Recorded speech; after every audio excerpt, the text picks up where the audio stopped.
Hola amigos, buenas tardes o buenos días, no lo sé, depende de la hora que habéis decidido seguir estos programas. En todo caso, quiero venir a deciros que lo que estamos viviendo nos pone ante una situación muy particular. Porque yo estoy en esta salita improvisada de grabación con los elementos con los que cuenta todo el mundo hoy en día, y la idea fundamentalmente es hacerlo como lo que se llama un falso directo, es decir, sin contar con grandes técnicas, sino sencillamente hablando entre nosotros como si estuviéramos en casa. Y debo agregar esto, estoy cumpliendo con las normas y aquí estoy solo. Aquí me toca hacer de operador y al mismo tiempo de conferenciante o como queráis llamarlo. Y como os dais cuenta, vengo simplemente aquí de entrecasa porque estamos trabajando y aquí no se trata de otra cosa que el querer comunicarnos en estos días bravos, difíciles, pero quizá también de grandes gracias y grandes reflexiones. Y lo que vamos a decir tiene que ver con todo esto. En primer lugar, contaros que lo que vamos a hacer aquí quisiera ser como explicar, de acuerdo a San Ignacio de Loyola, lo que llamaríamos la mecánica de la vida espiritual. Y para ello he venido aquí con una pizarra, porque sé que lo que hacemos nosotros aquí se podría hacer tecnológicamente, pero no es el caso. Y cuando se trata de la vida espiritual, cuando una persona decide empezar más en serio una vida espiritual, uno se imagina que va a hacer esa vida espiritual un crecimiento perfecto y continuo. Porque sí, yo quiero que hoy sea mejor que ayer y mañana mejor que hoy, y así voy creciendo. Como estamos acostumbrados a las máquinas, a un coche el cual se acelera un poco y la respuesta es inmediata, quisiéramos que nosotros seamos iguales. Pero hete aquí que no somos máquinas. Y diría, por suerte no somos máquinas. Y entonces hay algunas cosas que explicar porque a veces no nos entendemos bien. ¿Cuántas veces me he encontrado yo con personas que me han dicho, mire padre, yo no sé si usted me va a entender. A mí me pasan cosas raras donde yo mismo no me entiendo. Al principio, cuando yo era joven sacerdote, me impresionaba cuando alguien venía a decirme, ¿sabe? Yo soy un poco raro. Y tanta gente me hablaba de esa manera que yo decía, pero si en el fondo somos todos así. Lo que le pasa a esta buena persona me pasa también a mí. Y siguiendo en el mismo aspecto, debo agregar todavía que en el conjunto nosotros debemos conocer nuestro funcionamiento para poder funcionar mejor. Y para ello, en lugar de esta línea ondulatoria que vemos aquí, de esta línea ascendente, os voy a decir que nuestra vida espiritual funciona a través de este proceso que hemos dibujado aquí, una línea ondulatoria. Y como suele ser normalmente a través de lo que son las estadísticas o las graficaciones, normalmente se ve en un sentido positivo lo que está arriba y lo que está abajo en un sentido más negativo. Así suelen ser las estadísticas, cuando nos hablan de la bolsa, de cómo va la bolsa, o la temperatura del clima y todo eso, más bien se pone hacia arriba lo positivo y abajo lo negativo. Y entonces aquí hay que preguntarse por qué nos pasan estas cosas. O según San Ignacio, no te preguntes tanto el por qué, sino el para qué. Y en esto sí que podemos crecer entendiéndonos a nosotros mismos un poco mejor. Y así es como debo decir enseguida que los aspectos positivos y negativos, para entendernos, les podemos poner un nombre. Aquí he puesto, por ejemplo, una A, que significa que ese proceso que llamo positivo se llama la alegría. Y la alegría Positivo se opone a lo contrario. He puesto una T, que es la tristeza. Y justamente uno a veces dice, pero ¿qué es esto? ¿Qué me pasa? ¿Por qué estoy así? En el lenguaje común muchas veces decimos, yo no sé por qué, pero hoy me levanté con el pie derecho. Y otros días digo, no sé qué me pasa, pero hoy ando y me levanté con el pie izquierdo. Y así podríamos decir todavía otros aspectos de esto que llamamos positivo. He puesto una letra E. La E significa la E del entusiasmo.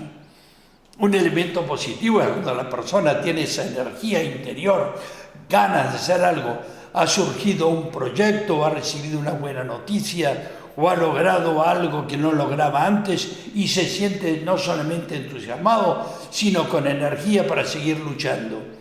Y a la E del entusiasmo sigue la D del decaimiento. Es todo lo contrario. Es cuando uno le parece que nada vale la pena. Cuando uno le parece que si en algún día tuvo entusiasmo, eso fue falso. Y entonces uno deja caer los brazos. Todavía se podría poner otra letra, la letra F de la fuerza, que se opone a lo contrario, que sería la debilidad. Y hay que preguntarse por qué. ¿Por qué a veces siento fuerza y ganas y en otros momentos una debilidad? Pero una debilidad a veces que es muy radical, es una debilidad, diríamos más, para vivir. Y entonces uno no se entiende. Yo creo que estoy mal hecho, me decía alguno, porque realmente soy una contradicción. Ayer estaba tan contento y hoy estoy tan mal. ¿Qué es esto? ¿Qué significado tiene? Es un poco parecido a lo que le pasa al chico que va al colegio y que tiene que estudiar la lección de historia y se pone a leer el libro. Y como ese día está bien, está positivo, está entusiasmado, le ha gustado lo que está haciendo, lo lee con interés y lo aprende enseguida. Y dice, no necesito leerlo de nuevo, hoy ya me aprendí la lección. Pero el día siguiente, si toma ese mismo libro o en lugar del libro de historia toma, por ejemplo, la Biblia, la impresión es muy negativa. Esto sí yo no lo entendí nunca. Incluso suele juzgar lo que ha pasado antes de una forma negativa. Y así es como nosotros en esos caminos debemos entender realmente lo que nos ocurre para comprender mejor que tiene un sentido todo esto. Podríamos tomar otros ejemplos que son más claros. Para empezar, por ejemplo, estas ondulaciones nos hacen pensar en el mar. El mar pasa a veces por momentos de olas inmensas. Nos cuentan incluso los pescadores o todavía los navegantes que a veces hay olas hasta de tamaños enormes, de 10 a 20 hasta 30 metros de altura. Dios mío, ¿qué es esto? No hablemos de los tsunamis. Y entonces hay personas que dicen el mar está embravecido. No, señores, el mar no está embravecido. La superficie del mar está ondulante, pero en sí mismo el mar no está embravecido. Y entonces, ¿qué hay que decir? Bueno, pues que hay como dos niveles. Un nivel superficial, que es justamente lo que pasa arriba, o lo que pasa en la periferia de la persona, y un nivel más profundo. Y aquí podríamos dibujar una línea horizontal, que significaría la diferencia que hay en el mundo ondulante, que es el mundo de la sensibilidad, al mundo más estable, que es el mundo de la personalidad. Claro, cuando hablamos la palabra personalidad aquí, nos referimos a lo que la persona es como tal. Y lo que hace que la persona sea persona es que tenga inteligencia para entender y voluntad para actuar. Y eso es profundo. Y eso hace que una persona que es capaz de pasar de las ganas es la letra G que hemos puesto aquí, y es capaz de pasar al quiero de la voluntad, es decir, pasa de lo superficial y lo periférico a lo más hondo, es capaz de no decir voy a hacer porque tengo ganas, sino porque quiero hacerlo.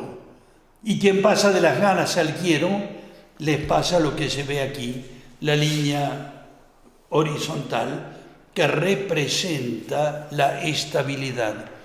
Porque una persona que pasa de un aspecto a otro se dice que madura.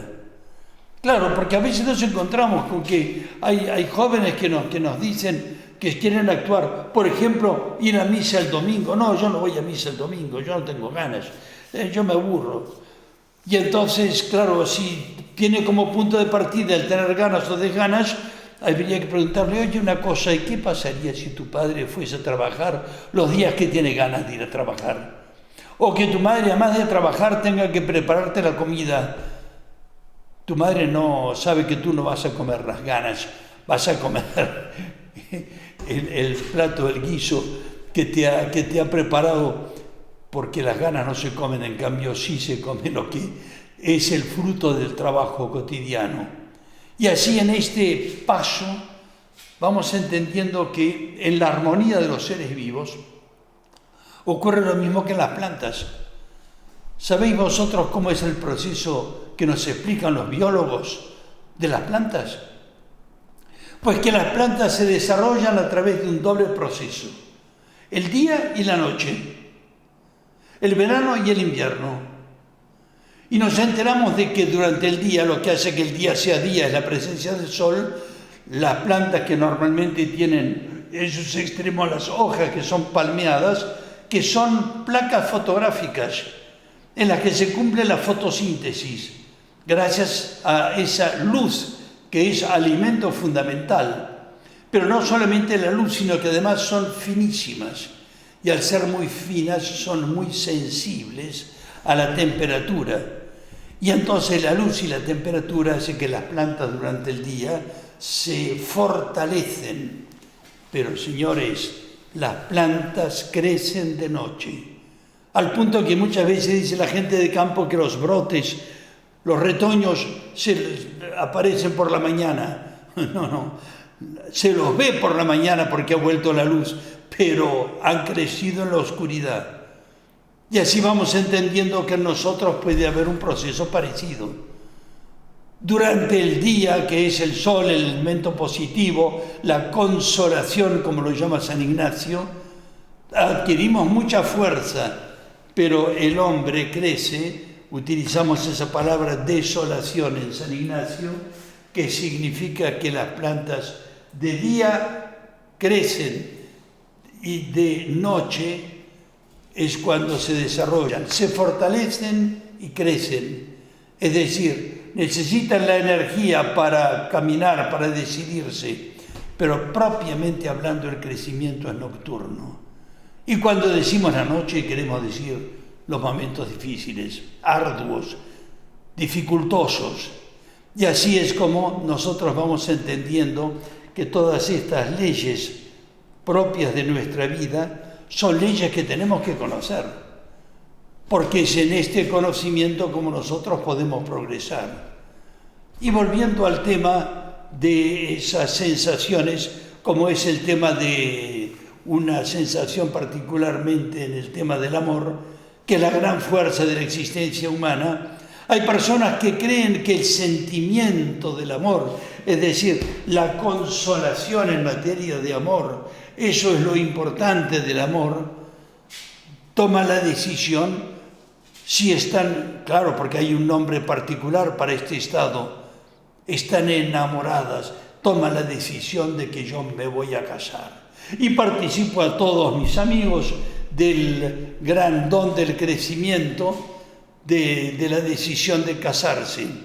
Pero como es una ley de la vida que después de la consolación viene la desolación, cuando llega el momento en el cual la sensación pasó, entonces dicen, como antes dijo, me caso, ahora digo, no, yo no siento más nada, yo me descaso.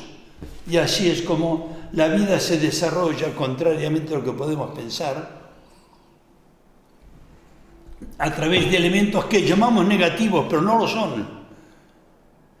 Y si nosotros entendemos esta mecánica, llegaremos poco a poco a estabilizarnos, es decir, a madurar, porque la madurez de la persona es su estabilidad. Y aquí es donde es necesario que nosotros sigamos pensando y refiriéndonos a lo que ocurre. Porque en el mundo moderno, en el mundo en el cual estamos, hay una forma artificial de mantener eso que todo el mundo considera muy importante, que es mantener artificialmente el estado de la consolación o el estado de la euforia. He dicho euforia, es un término psicológico. La euforia y la depresión son términos a los cuales no nos referimos hablando de lo espiritual. Porque la euforia o la depresión en clave psicológica se lo puede ver como un elemento patológico. Y si alguien está enfermo debe curarse. No, aquí estamos hablando en condiciones normales, de personas normales, que pueden pasar, sin embargo, por momentos positivos y momentos negativos. Y en esa situación de la negatividad es en el cual nosotros tenemos que saber situarnos y ver que la persona enamorada cree que es todo positivo y entonces toma las grandes decisiones. Y lo malo es que como definitivamente llegan los momentos difíciles y se producen los grandes fracasos en materia del amor. Y así es como continuamente nos encontramos con que estas sensaciones artificiales que se provocan en el mundo moderno nos hace pensar en que estamos, digamos así, movidos por las sensaciones. Y aquel que se mueve solo por las sensaciones no irá muy lejos. Porque ese aspecto artificial del cual hablábamos antes es la forma que gracias al mundo actual es posible establecer en las personas, que es lo sensacional. ¿Sabéis una cosa? Lo sensacional mueve las masas. Yo me acuerdo en concreto cuando era joven que vi por primera vez una película con un sistema en esa época muy avanzado en donde se trataba del cinerama. Hoy en día ha sido sustituido por el IMAX. El cinerama era un sistema de que con 3 pantallas simultáneas casi no se veía la línea divisoria de la proyección de las pantallas. Uno iba a ver la sala con la pantalla central, que era más bien pequeña, y de pronto te decían, y señores, ahora tenemos el gusto de presentarles no ya el cine como usted lo ha visto siempre, sino el cinerama, y se abría. Escapaba al campo visual, hacia arriba y hacia los costados, y uno estaba impresionadísimo.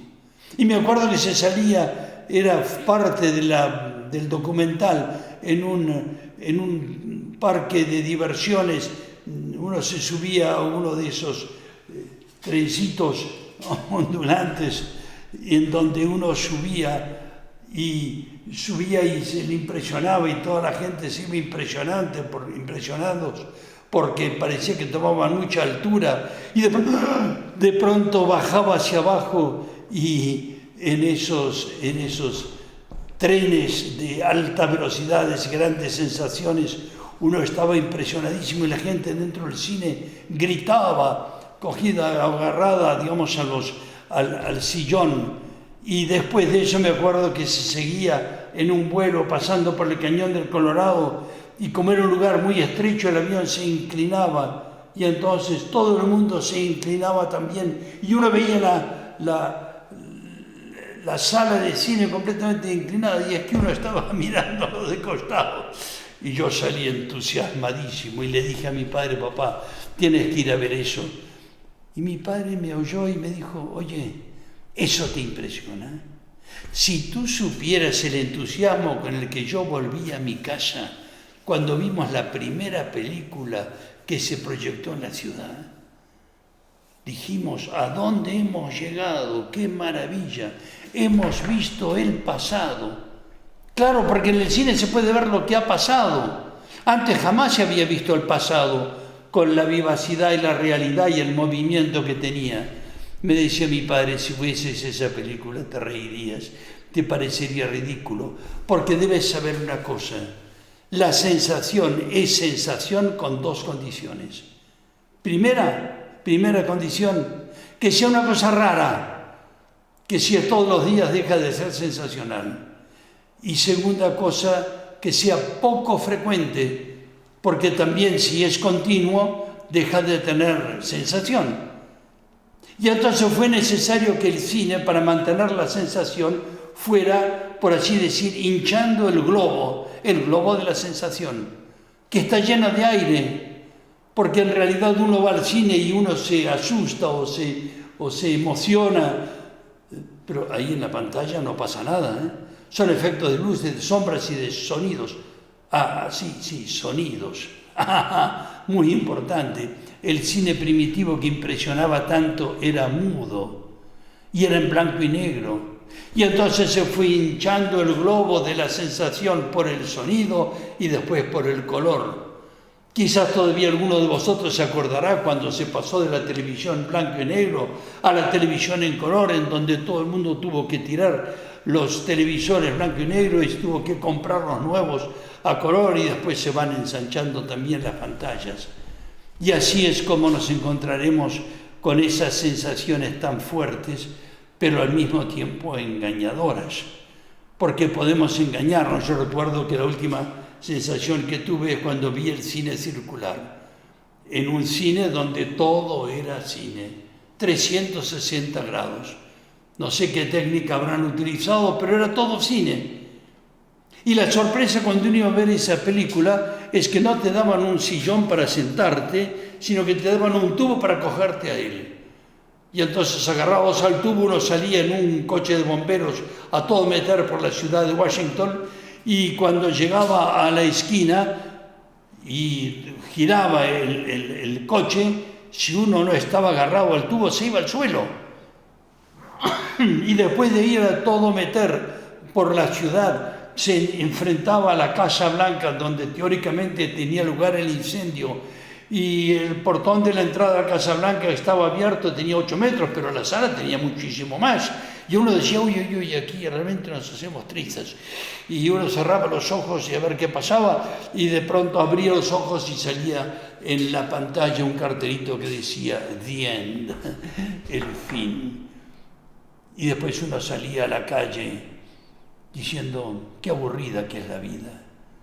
Porque esto es lo que puede pasar con la sensación, es que un joven de pocos años, a los 15 años quizás, ya ha podido ver todo lo que se podía ver, ha sentido todo lo que se podía sentir, y ¿sabéis qué pasa? Se pierde la capacidad de asombro. Y cuando se pierde la capacidad de asombro, lo que era artificial termina por provocar una caída que no se llamará más la desolación, sino la desesperación. Y no se puede vivir así. Y esto es necesario que hoy en día nos demos cuenta mejor que antes, que no nos dejemos, por así decir, enchufar en esas sensaciones artificiales que nos sacan de la realidad, esa realidad que llamamos hoy en día virtual, que es peligrosa. Y así yo terminaría, porque debemos terminar, con una reflexión que proviene de un santo que utiliza la misma fórmula que utilizan los novios cuando se casan y que dicen, te prometo serte fiel en la riqueza y en la pobreza, en la prosperidad y en la adversidad, amándote todos los días de mi vida. ¿Sabéis qué decía San Alfonso? Utilizando esta palabra, la prosperidad y la adversidad, él decía, tenemos que llegar a entender una cosa, que en la vida, cuando las cosas nos van bien, en la prosperidad, Dios nos muestra cuánto nos quiere, y después en la adversidad nos toca a nosotros mostrarle a Dios cuánto lo queremos, porque hemos crecido en medio de la dificultad, a trancas y barrancas, como se suele decir, y es ahí en donde se dan los héroes, aquellos que avanzan en la vida, Amigos queridos, estas reflexiones pueden ser importantes para una situación como la que estamos, de pruebas muy difíciles de enfrentar, pero sabemos que los principios espirituales nos sostienen. Por eso es que estamos haciendo los ejercicios espirituales. Que Dios os bendiga, dedicaros a pensar un poco en estas cosas que son muy importantes. Nada más por ahora.